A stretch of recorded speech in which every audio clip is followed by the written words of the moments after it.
how's everybody doing? Welcome back to my channel for a brand new video. So today I'm gonna talk about Tekken 8 and give my review, my first impressions on the game now that I've had some time to play it. So I'm gonna go ahead and talk about the good, the bad, and the interesting on this game. So let me go ahead and get started with that. The good.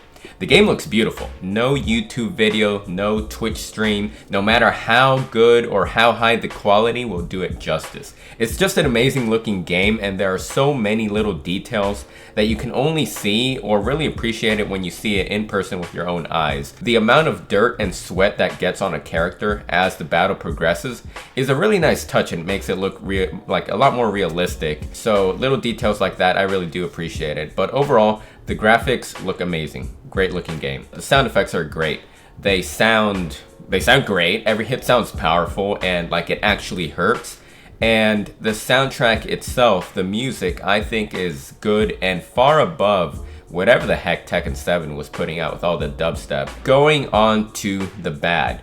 One thing that was obvious from the start, very painfully obvious, is how big the combo damage and the chip damage are. There are certain moves in the game which seem to do much more damage than if you were to do an actual combo. It's kind of ridiculous, so definitely there needs to be some scaling done to the damage output and chip damage.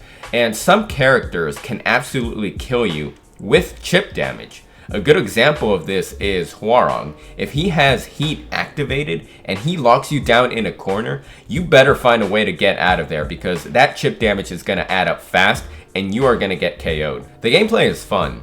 Every character feels unique and their moveset definitely complements who they are as a character and their personality. Lily, for example, is very elegant, very graceful in the way she performs her moves and fights. Xiaoyu is more bubbly and bouncy, and you can definitely feel that when you transition from her stances. You know, while a character like King is heavy and hard-hitting, which stays true to his pro wrestling persona. Movement is interesting in this game because at the moment it seems like backdashes feel a lot more clunky. Some characters got hit worse than others. For example, King took a bigger hit because it seems like when he backdashes he practically goes nowhere. However, sidestepping is a lot better in Tekken 8 than in Tekken 7, and it definitely feels like you have a lot more freedom to move while you sidestep or sidewalk than you ever could. Another interesting thing that I noticed in this game is that some moves are now simplified and easier to do. So off the top of my head, I can name that Law's DSS stance is easier. You can now go into that by tapping forward. Asuka's Snake Edge is now easier to do as well. For example, in the past, you did 4-3, but in this game, you can simply hold down forward 3+4 and Asuka will do her Snake Edge. The same thing also applies to Jack 8. His debug is now very simplified. You can just do that by doing down forward 2+4, I believe, and Jack can do his debug.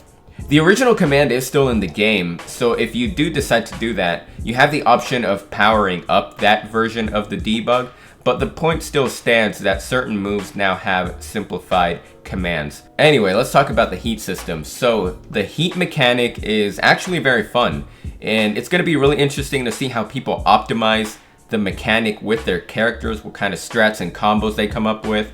But it's definitely a fun mechanic to use and it's satisfying to hit combos. Visually, it's very appealing. And, you know, I can definitely see the vision that Harada and the entire Bandai Namco team is looking for this game. And that is to be aggressive. And the heat system definitely communicates that very well. But yeah, those are my thoughts on Tekken 8. Overall, it's a really fun game to play. The netcode feels smooth, but there are definitely some things that the game can improve on, and I'm sure it will as time goes on. Other than that, let me know what you guys think, and if there's anything that you want me to test, go ahead and tell me, and I'll try my best to do so. Other than that, like I said, hope you guys enjoyed. Stay safe out there, take care, and I'll see you in the next one.